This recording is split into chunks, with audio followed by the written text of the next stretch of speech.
Welcome everybody to today's episode of IMAGI-NATION TV, where we gather with our designers to reflect on hope. Now, 16 years ago, as a 19-year-old, I started AIM as a university student, and I wanted to try and see if I could design a way that could reimagine the way the world works. I didn't believe that the current power structure, which saw, today 8 white men hold half the world's wealth, was fair or just, or that we could sustain it. And I wanted to see a world where our most marginalized kids got an opportunity, got a stage to show their potential, show what they could do and show that they could shine.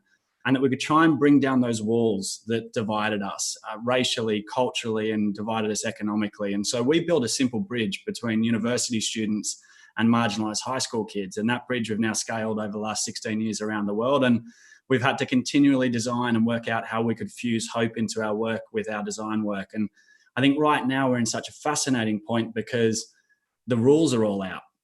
I was on a call yesterday with a university, and that university, usually I'd have to walk through into the main quadrangle, and it's scary. Like, these buildings are built to make you feel intimidated when you walk in to meet the bosses. I would have to sit in the reception and sit there nervously waiting for 10 minutes because I'm not as important as, the person who's behind the big door with the big ivory walls. And then I finally walk in and there's a huge desk and the person sitting there and there's all these awards and all this history and all the ghosts of the past saying, you are not as important as me sitting on the other side of this table. And now I get to sit on Zoom, and suddenly the design rules have all flipped because I'm pretty comfortable here and I'm watching a person who's working out how to navigate a new world. And we're now in a very, very, very different space for a period of time. And there's an opportunity for us to be able to to move as much as we can through this next little period.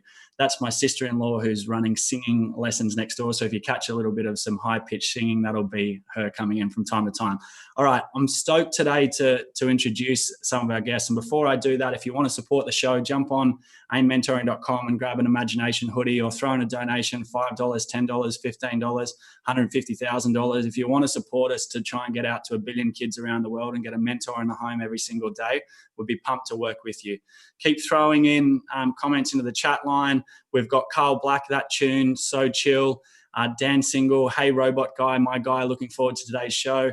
Dan, thanks for introducing us to Jacuzzi and Jonathan, who we're about to have up on the show in a moment. So my hope when it comes to design is that we don't put as many walls between us. My hope is that when we cast judgments of each other in the future, in this current moment, we might take a little bit more time to think about our own frailties. And my hope is that we find a bit more sensitivity between each other and empathy for everyone's complexity and everyone's failings. And in doing so, we try and design a fairer world together, which understands that none of us in any position, anywhere in the world, are perfect. And with that, I want to introduce Jonathan Zawada, Angelina Arora, and Jacuzzi, who are joining us for today's show. Angelina, to kickstart us, tell us what you invented or started inventing as a 16-year-old. Back when I was a little bit younger, I invented a biodegradable plastic made out of prawn shells and the silk that spiders make their webs out of. And I found that it's as durable as conventional plastics, but it decomposes 1.5 million times faster, with averaging just 33 days for decomposition. And in fact, it releases nitrogen to the soil when it's used as an agricultural mulch, which can be really good for plant growth, health, and immunity. Okay, so what are you doing at age 12 or 9 or 6 to get ready for this? So, as a 9-year-old, were you thinking about design? Not quite at 9, but it came along actually as a school project, and I've always been passionate about making a difference in the world and doing everything I can. And it was throughout high school that I found that science is really my way to do so. And I didn't want to do something just for a mark. I wanted to be more than that. I wanted to, make the difference that I've always wanted to make. And that's when I started investigating with different types of bioplastics, starting off with cornstarch and looking at different alternatives like banana peel. But the main problem I was finding was that with cornstarch, I was taking away a potential food source, which is a big problem when there's so many people starving around the world. And that's what really got me thinking to looking at waste and repurposing something to use it for plastic. It's fascinating. I want to come back to you at different stages. I want to unpack a lot of that. Jonathan, you've worked in lots of places around the world and worked with a lot of high-profile people, from Flume through to working on the Opera House sales. I want to know, with design, when do you know that something's finished? That's really, really difficult. I mean, I have my own personal version of that, and then a lot of the time my clients have a different perception of when they think it's finished, which is always a challenge. But I think, when I'm working on stuff, a lot of the time I'm not consciously thinking about it, and then it'll just pop into my head when I'm not concentrating, when I'm not thinking about it, either in the middle of the night, or maybe I'm washing dishes or I'm going for a run or something.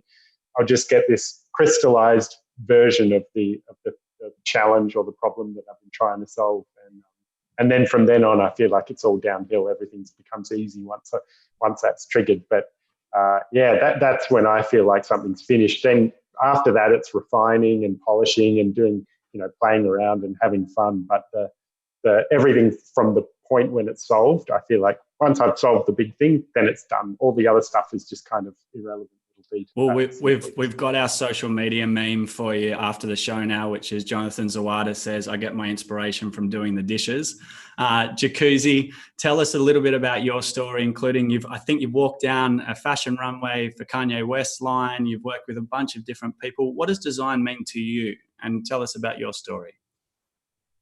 What design means to me is just making something. I guess making something more fun, always adding fun to an idea per se, because I think every function of something should have joy to it. There should always be joy. How do you design joy?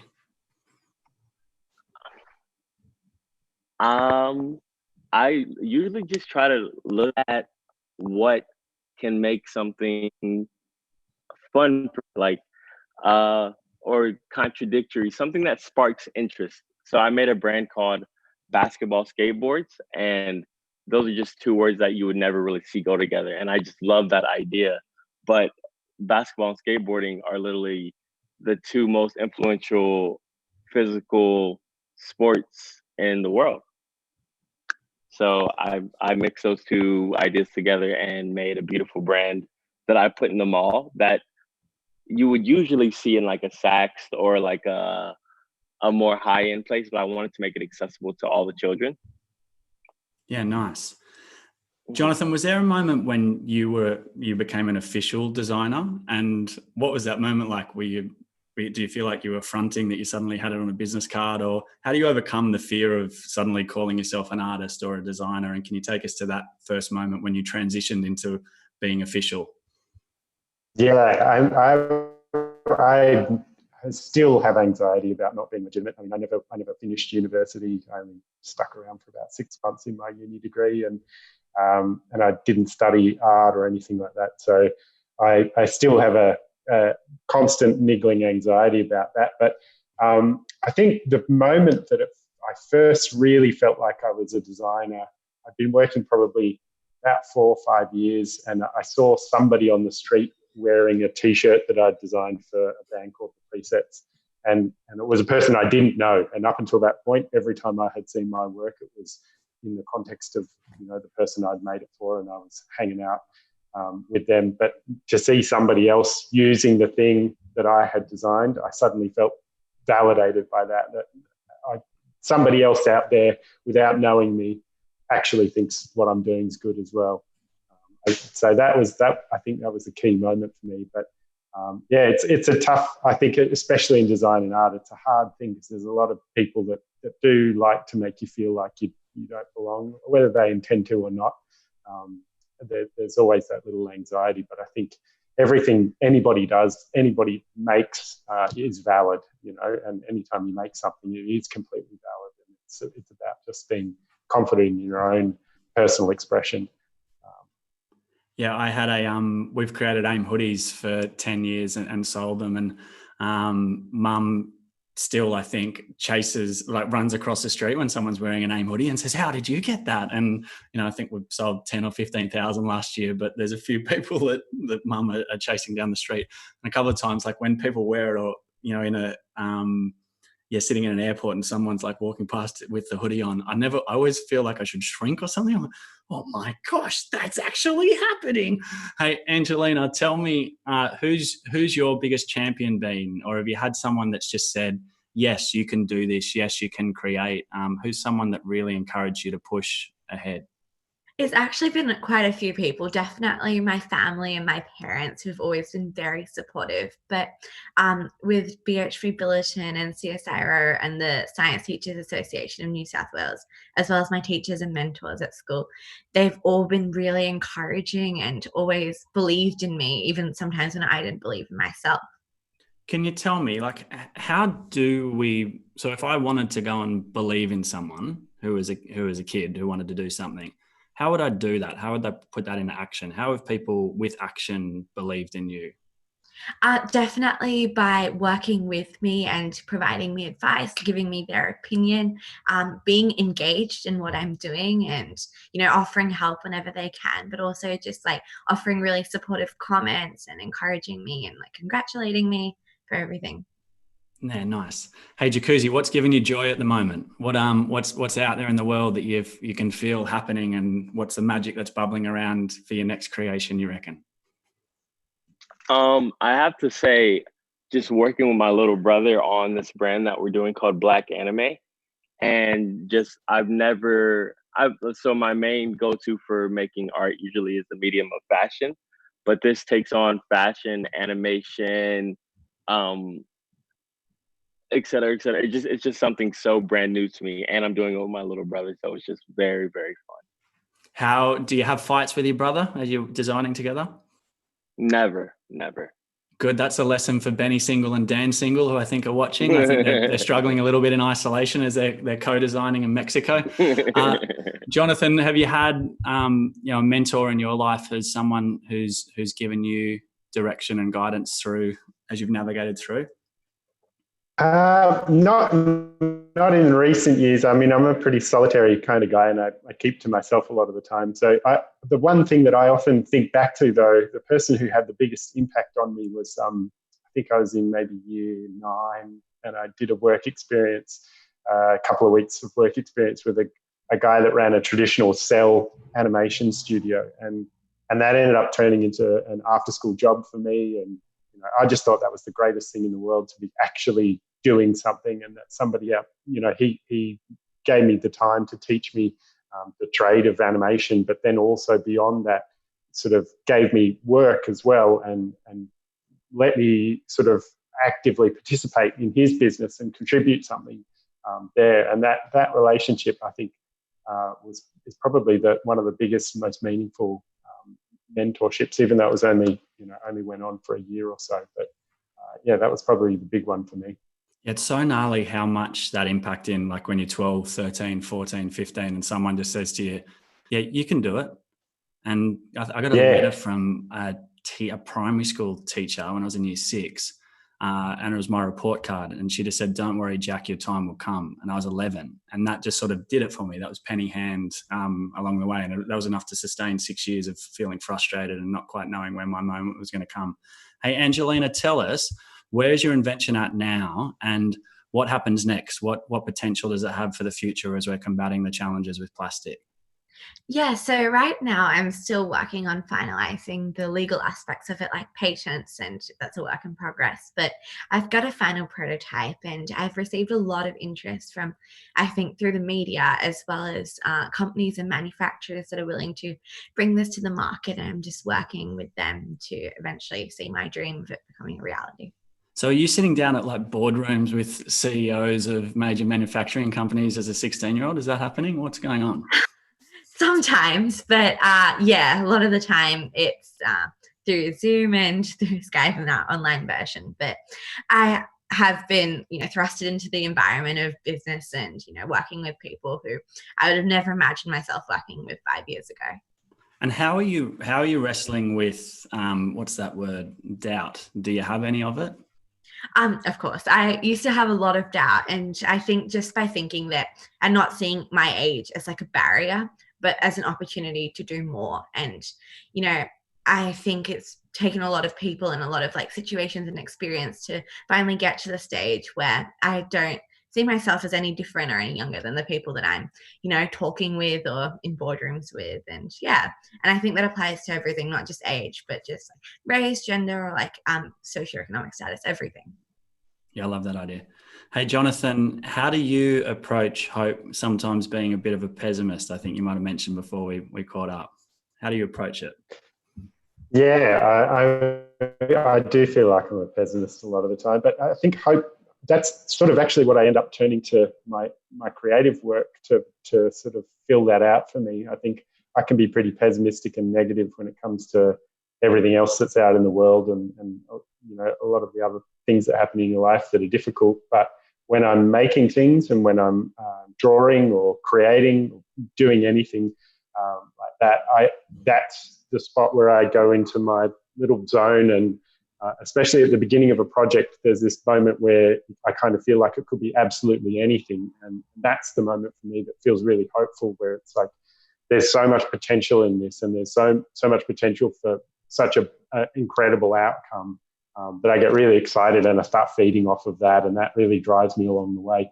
And once I'm in that zone, all the other stuff I forget about, all of the other things that I can be quite negative about in my life, they all just kind of wash away. And, and then I turn around 10 hours later and look at what I've made and feel great about myself, and everything else sort of becomes much more manageable as well. Jacuzzi, thanks for sharing that, Jonathan. It's a beautiful process, I think, when you get to let it out in that process of creation and freedom and flow. And Jacuzzi, when you hit a barrier or a roadblock, or you make a mistake when you're designing or creating, what do you do?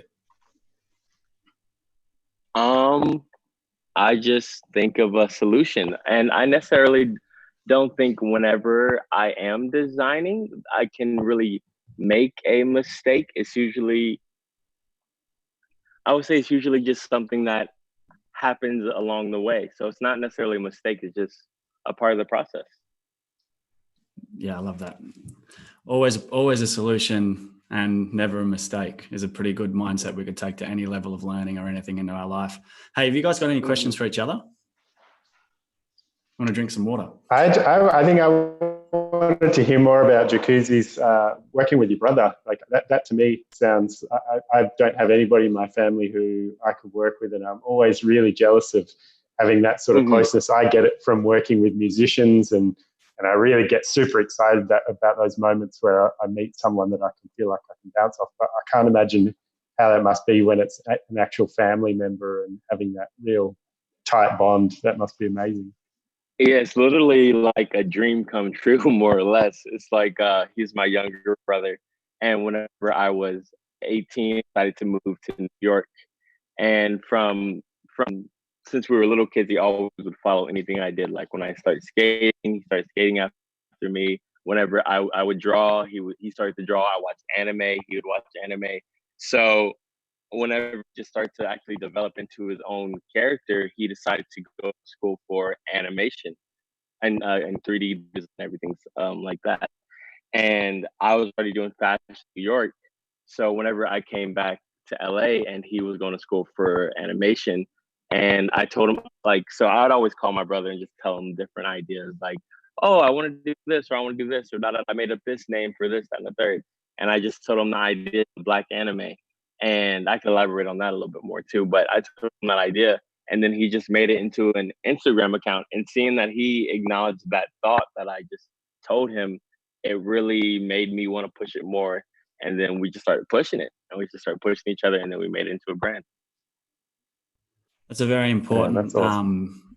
Idea, acknowledging the thought. You know, often we think we have to respond with what we think, and we skip a step. So we sort of hear the thought and we think that's a great thought. And then we'll go to either something that can't quite work, or we'll suggest something on top of it. And having that beat when we're listening to acknowledge the thought is often all you need when you're creating. Just someone to go, do I exist? Does the idea matter? I think Charlie McKenzie just said on our chat line, it's easy to feel like an imposter when isolated. Sometimes a little bit of acknowledgement of the design just spurs you on, doesn't it? It keeps you going. Hey, Angelina, what are you going to do after this? Well, I hope to see it through, and I hope to continue on with this. But right now, I'm doing a medicine degree, and I'm a med student, so that's been keeping me busy for now. But eventually working on to bringing the two passions together, and maybe getting plastics, to my biodegradable plastic in the hospital to reduce a lot of the single-use waste when it comes to sterile equipment. Yeah. How have you handled, doing something a little bit different to your peers at a young age and getting some recognition? How have you dealt with that?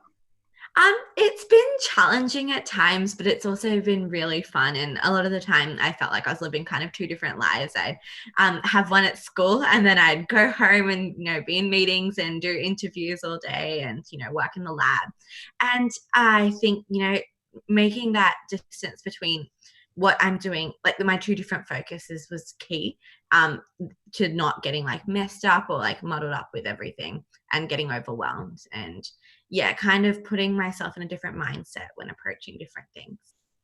Yeah, splitting our functionality and being able to operate in some different ways is a complex idea.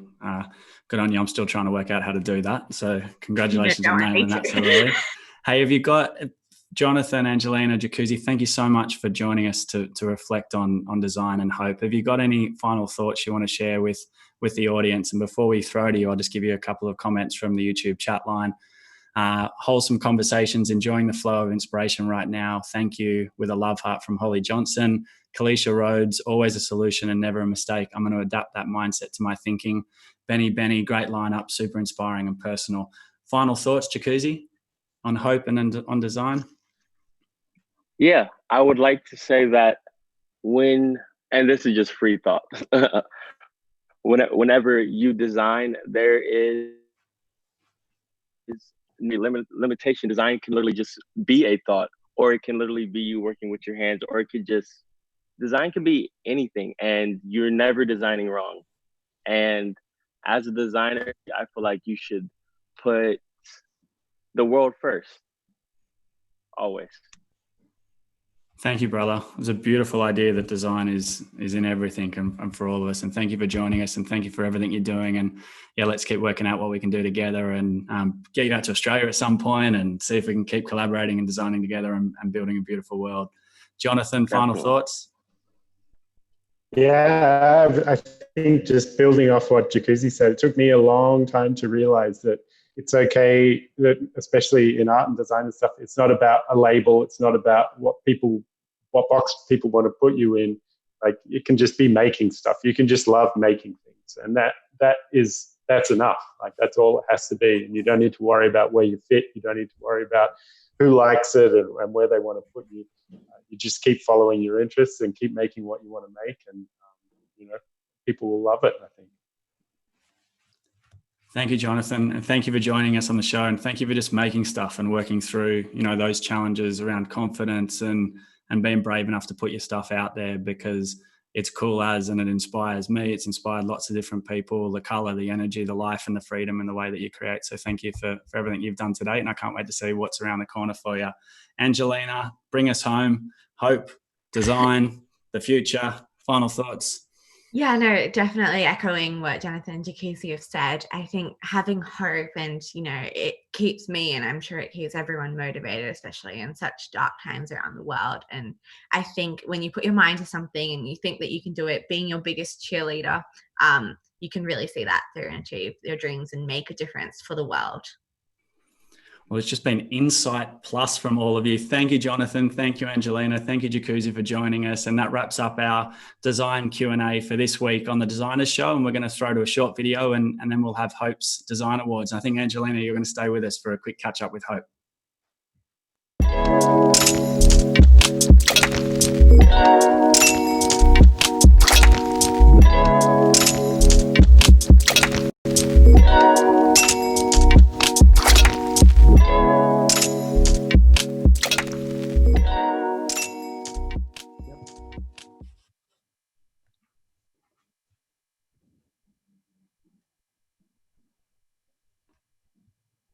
Hi, I'm Hope. How you going? Good to see you all in the YouTube chat line, going off. So much energy, so much positivity. Hey, I think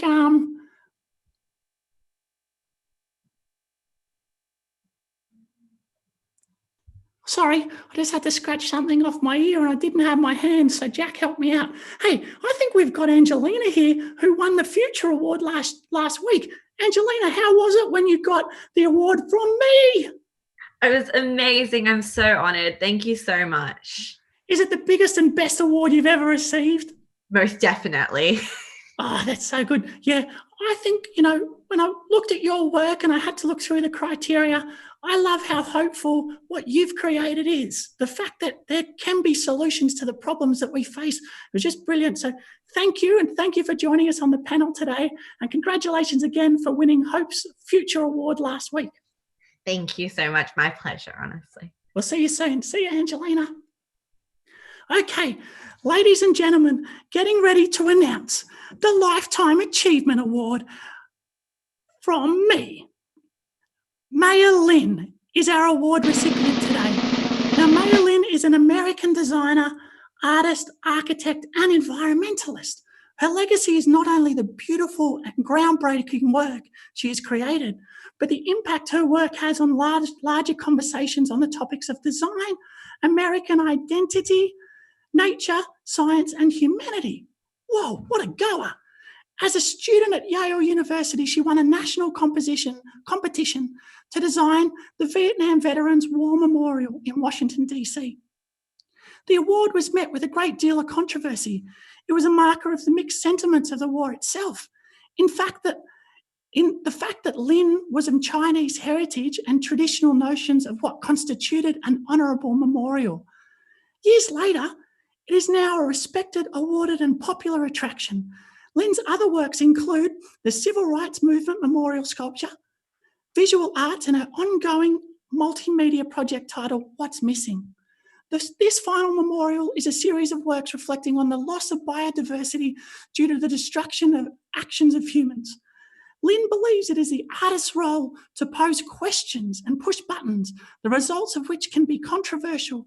Over the past 4 decades, her work has continued to invite reflection from those experiences and is an exemplar of the importance of art in the process of collective healing. Today's Lifetime Achievement Award from Hope to Creating a Fairer World goes to Maya Lynn. Let's give her a virtual round of applause. Yeah. Okay, we'll get your award out to you now, Maya Lynn. And the future award, drum roll, goes to Egypt Ufeli. As a fashion designer, anti-bullying activist and author, she is a CEO and designer of Chubby Line, a clothing brand challenging stereotypes by turning a negative into a positive. After experiencing bullying firsthand and knowing the impact it can have on people, Egypt decided to do something positive in response. She created Chubby Line as an answer to the limited options of fun and fashionable clothing for kids of different sizes. Drawing inspiration from her African heritage, she modeled and modern streetwear trends. Egypt's designs have been showcased in New York Fashion Week, whoa, and profiled in the likes of Teen Vogue, People Magazine, and more. In 2015, she started the organisation Bully Chasers in support of kids who have experienced bullying to bring community and provide a platform to have their voices heard. Her work has attracted global attention and earned her the title of UN Junior Ambassador of Peace. And for those of you that are quick on the Google line, here's your research. Go and Google Egypt Ufeli and check out how old she is. Wow, it's going to really, really get you. And that wraps us up today, ladies and gentlemen. The Future Award and the Lifetime Achievement Award. I'm Hope, and it's been a pleasure hanging out with you. If you want to support Imagination TV to provide a mentor into the home every single day, head to aimmentoring.com and grab an Imagination hoodie or give a donation. Thank you to Jonathan Zawada, Jacuzzi, Angelina Arora for joining us today, and we'll see you tomorrow for our keynote with Damien Gameau in Cancelled Not Cancelled. See you tomorrow, 12 noon AEDT, or watch the replay on youtube.com/aimmentoring. Lots of love, keep using hope, and keep designing without any boxes, any rules. Everything can be solved. Let's do this together. Over and out, ladies and gentlemen. I'm Hope.